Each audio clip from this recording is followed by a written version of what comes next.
થઈ જશે. નથી કરવા બંધાતા તમને બંધાય, મને નથી બંધાતા, મને નથી બંધાતા. આ તીર્થ માટે છે બધું, આ તીર્થની રક્ષા માટે છે બધું. જો આપણે નહીં જાગીએ તો આ બધું વેચાઈ જાય. અને આ બધા આવા બધા લોકો આ 2 પૈસાના 2 બદામના માણસો આપણને રોકે, આપણી થેલીઓ ચેક કરે અને ઓલા બધા ગુટકા ખાય એની કેમ થેલીઓ ચેક કરવા નથી જતા બધા? હા, ગુટકા ખાઈને થૂકે છે ત્યારે બાજુ બધું કરે છે ત્યારે કોઈ નથી કાંઈ કરતું.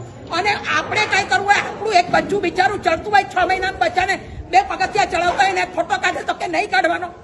હા, અને આવા તમે હરામી લોકોને તમે ઓટીટી આપો છો, એને તમે છૂટ આપો છો કેમ કે 45 લાખ રૂપિયા લઈ લીધા છે. એના ખાલી ફોટા પાડવાના 45 લાખ રૂપિયા લીધા છે આ લોકોએ. એટલે આ તો તમને બધું ખબર નથી બધાને.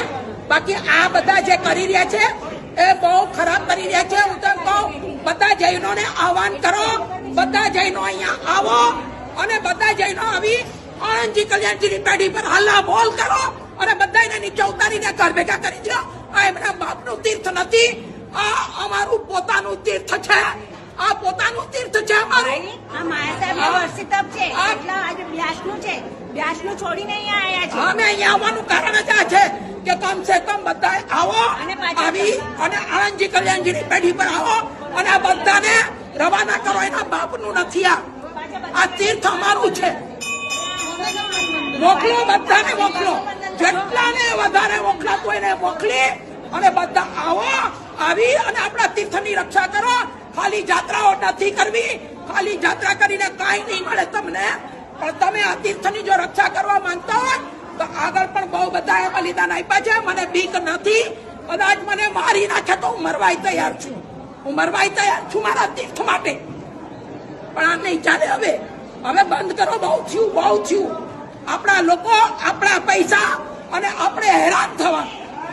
આ સિદ્ધગીરી રાજની અંદર આપણા જ પૈસા, આપણા પૈસાથી આખું પાલિતાણા નભી રહ્યું છે અને છતાંય આપણને બધી રીતે દબાવવાની કોશિશ.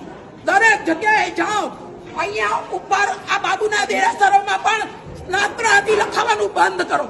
જરૂર નથી. કેમ કે એક સ્નાત્રના પૈસા લેવાના અને અનેક પૈસા એક સ્નાત્રના નામે ભેગા કરવાના અને સ્નાત્ર માત્ર એક જ ભણાય છે. તમે સમજો, 200 રૂપિયાનો સવાલ નથી. હું એમ કઉ છું 2-2 કરોડ રૂપિયા ખર્ચો તમે, પણ જ્યાં તમારા પૈસા નો સદવ્યય થતો હોય ત્યાં કામ કરો. જૈનોના પૈસા મફત નથી આવતા, જૈનોના પૈસા મફત નથી આવતા. ભઈલા તમે લોકો 18 પાપસ્થાનકોને સેવો છો ત્યારે 1 રૂપિયો કમાવ છો અને એ રૂપિયાનો જો આવો દુર્વ્યય થતો હોય તો તમે સમજો, તમે જાગો.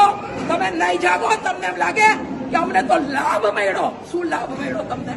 હા, શું લાભ મળ્યો? અને વ્યક્તિગતો બક્ષિસ આપવાની બંધ કરો, વ્યક્તિગત બક્ષિસ આપવાની બંધ કરો. જરૂર નથી. એ લોકોને બધા જ કર્મચારીઓને બધાથી પગાર મળે છે, કોઈ મફત કામ નથી કરતું અહીંયા. હા, અને તમે લોકો આવું કરો છો ને એના હિસાબે એ આપણા સાધુ સાધ્વીઓની તિખાળ કરે છે, એ આપણા સાધુ સાધ્વીઓની તિખાળ કરે છે. સમજો, તમારે બહુ જાગવાની જરૂરિયાત છે. તમારી પાસે માત્ર 15,000 સાધુ સાધ્વી ભગવતો વિદ્યમાન છે. જો તમે આ સંસ્થાને જીવંત રાખવા માંગતા હો તો કમ સે કમ આ બધું બંધ કરશો ને તો જ આ બધું બંધ થશે. ને તો નહીં થાય, નહીં થાય, નહીં થાય. મારું આ એક હૃદય દુખે છે. આ તીર્થ અને આ પ્રભુનું શાસન અમને જે મળ્યું છે, આ ઓગો તમે જે અમને વફાદારીથી આપ્યો છે. કારણ કે આપવાવાળા કોણ છો? તમે છો. ચતુર્વિધ શ્રી સંઘે અમને ઓગો આપ્યો છે તો આ એક ઓગાની પણ વફાદારી છે. આ એક ઓગાની વફાદારીના લીધે હું બોલી રહી છું. બાકી મને કોઈ શોખ નથી. અમે તો અહીંયાથી 2-2.5 કિલોમીટર ઉપર દૂરથી અમે આવ્યા છીએ. આ સાંભળું હૃદય ઉપડી ગયું કે આપણા તીર્થની આ લોકો આ દશા કરે છે. શેના માટે તમે લોકો હવે જાગો. ખાલી જાત્રાઓ કરવા ન